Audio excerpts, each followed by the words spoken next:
Hey there, listeners. This is Darshan, and I'm welcoming you all to the Writing Verse YouTube channel, where you can find your desired stories that we are going to post shortly. Well, where you can experience fantasy, actuality, delusion, what's not, much more. Well, cut the slack. Today, this is the first video, the first audiobook on my tale called Forsaken Love Curse of a Monk. Um, it's not fair enough to give a synopsis before we start reading, but still, this is a tale where we can experience emotions, fantasy, comedy, and much more, I guess. Maybe I can't count how many emotions we are going to encounter, but still, let's begin the story. Section 1, Curse on Royal Family. Here we go. There were infinite universes as designed by the Supreme Entity, one of the universe as designed with unique fate and fabulous architecture and named as Angel's Paradise. Because the beauty of this universe is each and every planet guarded by an angel's family. Yet one accident performed by an angel family led to consequences sprawling over the angels and the planet they were guarding. It's forbidden to have a romance on the new moon night. Yet one of the couple of Angel's family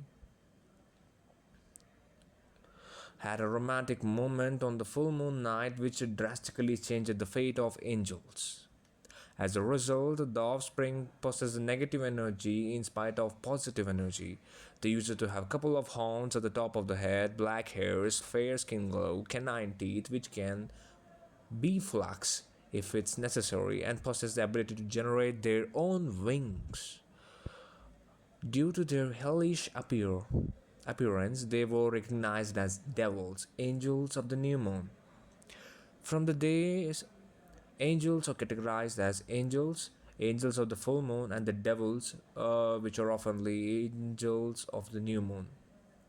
Angels of the white moon or the angels are used to guard and defend the planet Earth and Earthlings from the devils who used to invade the planet to quench their thirst for blood.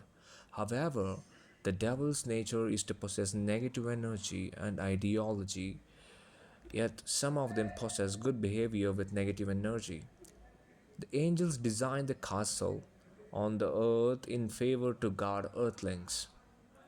The castle of the angels is called as paradise, and the royal family of the angels is accountable for the actions of the angels. Apparently, other angels used to follow the orders and commands passed by the royal family. Devils built their territory underground of the planet and named it as Netherworld. The netherworld built under the ground, its appearance is opposite to heaven. The blue flames rigged all around the castle, and this territory is ruled by the devil emperor Lucifer, who is also called as the first devil.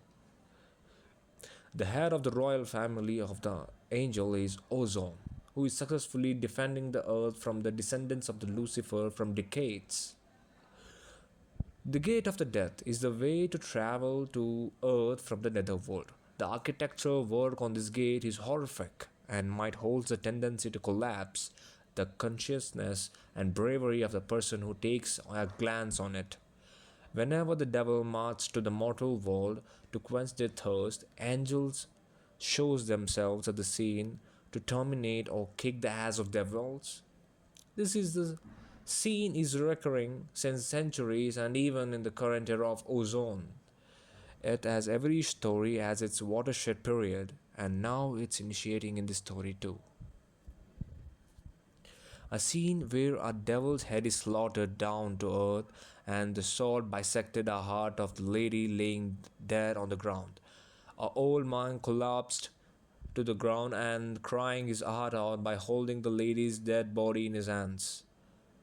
Ozone, the king of angels, standing straight to the old timer. Forgive us, great monk.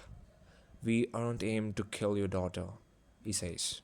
Ozone's head bowed down and is staring at the ground with the expression of regret holding in his face. The aged monk holding his daughter's dead meat, perceiving at Ozone in outrage.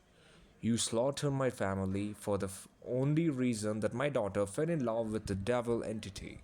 As a monk, I accepted their relationship, perceiving the purity of their love, and now you slaughter the key to delightful future by the hatred of for devils holding deep inside your heart. The pain of father turns to a curse to the royal family of the angels, he says. Ozone's eyes pops out in apprehension. I beg you, Grand Elder, show mercy.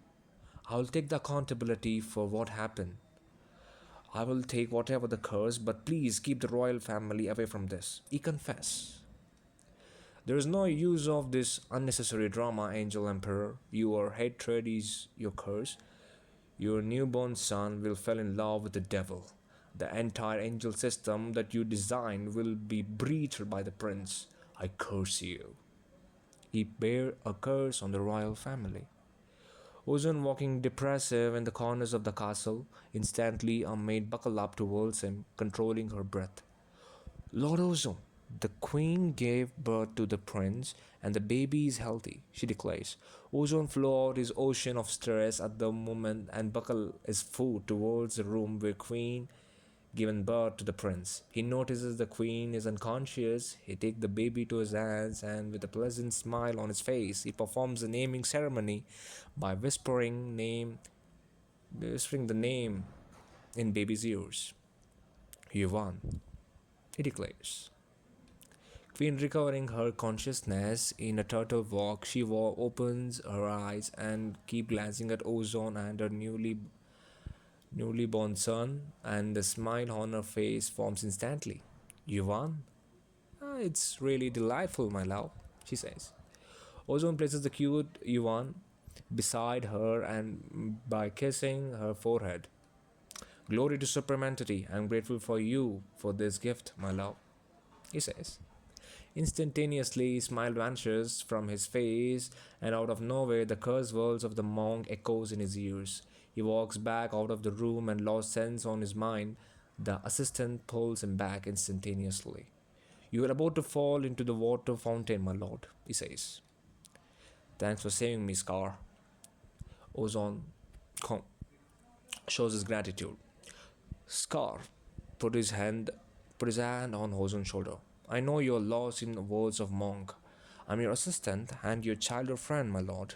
However, we prohibit taking name of devil all over the domain, or let's restrict prince from going to the border, he says. Ozone gasps, breathing out. That ain't going to work, Scar. He's my heir. One fine day he gave to defend Earth from devils, and we can't avoid him going to the borders or fighting with devils. It's his family's legacy to defend his planet from the devils, he declares. Scar scratching his forehead. Then what you want to do? He asks. Ozone pursuing at him. Let this be a secret and let it be concealed and let everything run casually. Avoiding specific topics from him can gather more curiosity about the subject in his mind. So let's see what we can do once he grown up. He says, As you say, my lord. Scar nods his head. Ozone starts to walk back to see his newborn prince. He stops for a moment. Scar, I want you to personally train my son and teach him his peculiarly.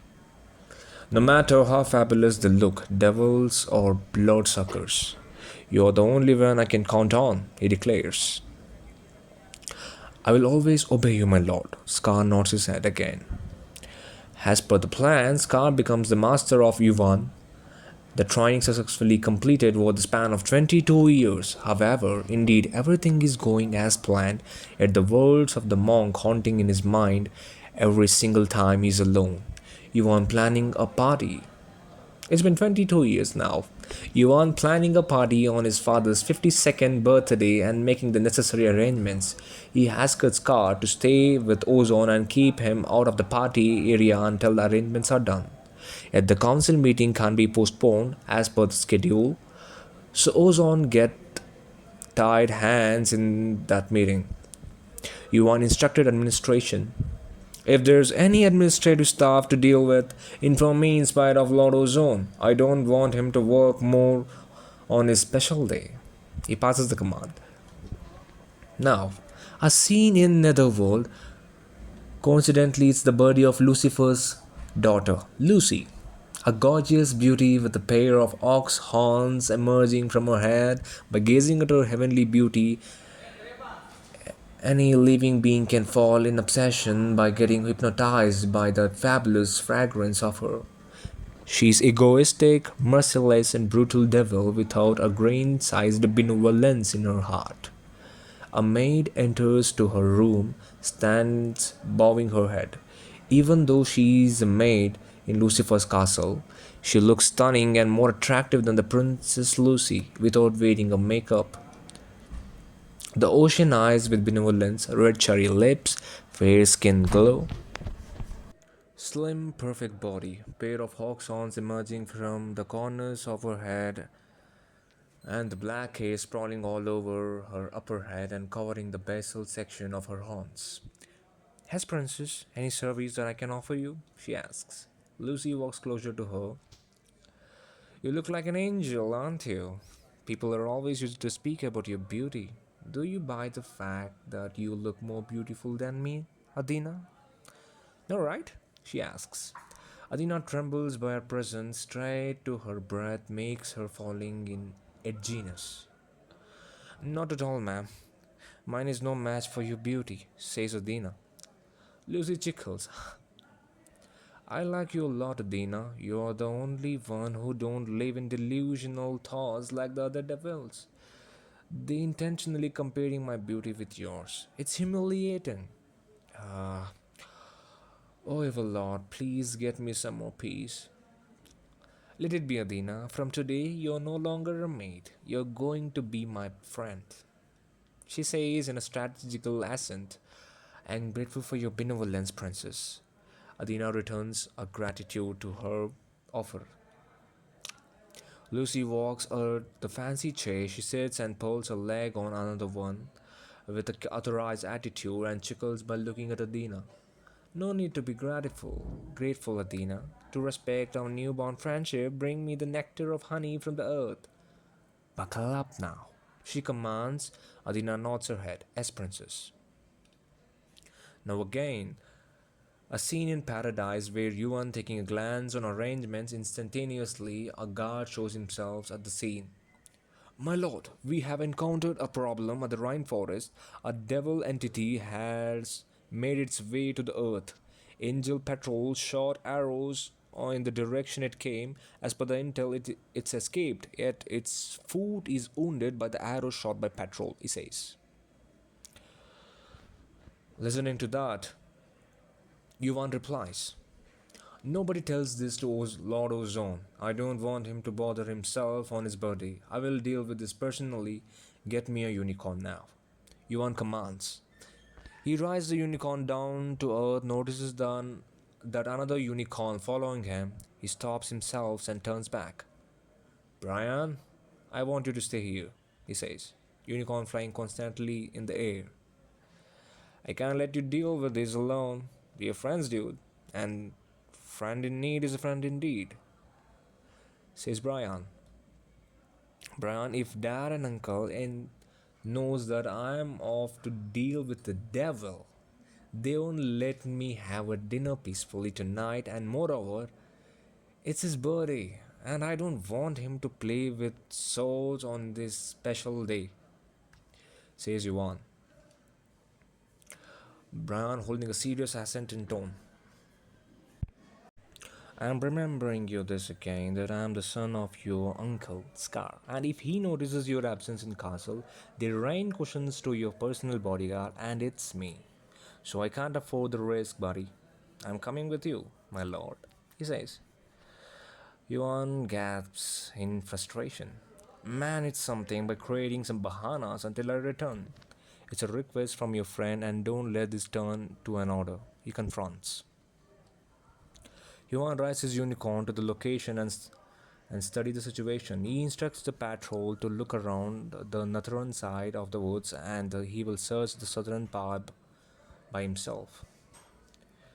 After searching for minutes, he traces blood on the ground. He puts his hand on the sword and gazing his surroundings with hawk-eye observation.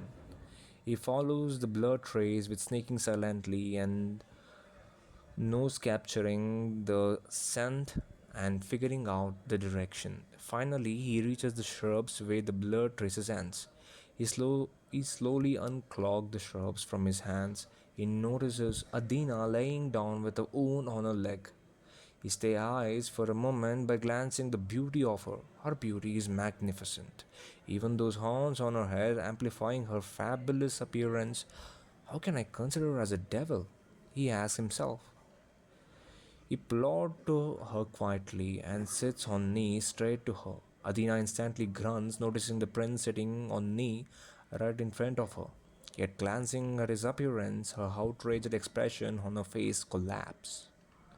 A young man or angel with a fair skin, white cream, me color hairs, blue crystal eyes displaying the emotion of benevolence, moistured pale pink lips, and his fancy outfit of the royal family. His smile can slaughter depression from one's heart and replace it with contentment. Both of them perceiving in eyes and lost themselves for a minute, yet they get back to consciousness quickly. Yuan calms her smoothly. I'm not gonna hurt you. Please be relieved, he says. It's for the first time she treated with such look after feeling in her entire life. She keep gazing at him like a baby watching mother. Yuan slowly lifts her palm, which is drilled by an arrow, and keep his hand and apply the holy nectar, which is extracted by the divine lotus in the Lake of Angels garden, used for the purpose of healing and skin glowing potion on it and heal her wound. In a fraction of a minute, her wound is healed. Yuan takes his hand back, get back to his position. Relieved? He asks. She was astonished by that behavior. Indeed, she never treated in that way he treated, neither in Netherworld nor on the earth. It's more like her dream for her to be treated like this. Yuan notices the patrol angels marching in that direction. He places down a tiny bottle of holy nectar and says, use this nectar if you get injured and leave this place quietly and don't get caught. I will handle them. He blinks his eyes and walk out of the shops. By using his divine powers, he erases the blur traces over the woods and land. When the patrol arrives at the location, he acts casual. There's nothing here either. Seems it's retreated back to Netherworld. I'm off the castle. If there's any updates, let me know first, he declares. Yuan leaves the woods and fly back to the castle. Yet he is still memorizing the moment and her magnificent beauty. I would have asked her name. He regrets in himself, but a smile formed in his face unknowingly. Over his journey to castle, he keeps thinking about Adina and the first devil. Words aren't enough to describe her glamour. Will they able to meet again? What if ozone fear turns to reality? The story of revolution will initiate now. So this is about the chapter 1 curse on the royal family, and we will meet again in the section 2 of this tale, Forsaken Love, Curse of a Monk, and the title of the section 2 is Divine Friendship. Yeah, so see you in the next video.